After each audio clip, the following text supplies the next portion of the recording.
11, Congresswoman Nancy Mace met with Silfab Solar in a closed-door meeting just hours ago. This grassroots organization is meeting with all the gubernatorial candidates and politicians across the entire state. And this is coming as some in the community are saying they do not support having Silfab Solar in the area because they're worried about safety. And there's been a lot of discussion heating up lately after those two chemical incidents earlier this year led to days of closures at a school. In fact, you can see from this video just how close the facility is to that school, Flint Hill Elementary.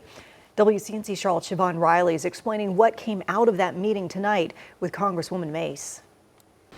That closed-door meeting with Congresswoman Nancy Mace took place in this neighborhood near the Silfab facility, a community that has been protesting Silfab for years.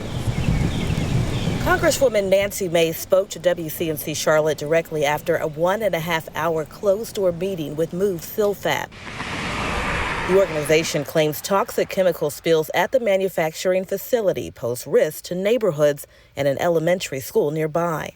I share the concerns of parents and families in York County that are concerned about the air quality, the water, and what's in the soil around this area potentially based on the chemicals that are at that facility.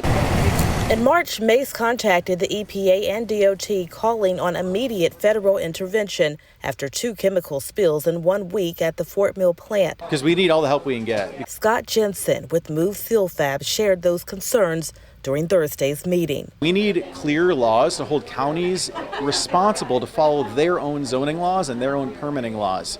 We need help on a federal level and on a state level. Mace says the way recent incidents were handled makes her question how it got to this point. When the chemical spill happened, there was not an emergency hazmat crew within 45 minutes of the location of Silfab. Deeply concerning 911 calls about the processes and procedures and the way that the business is potentially operating.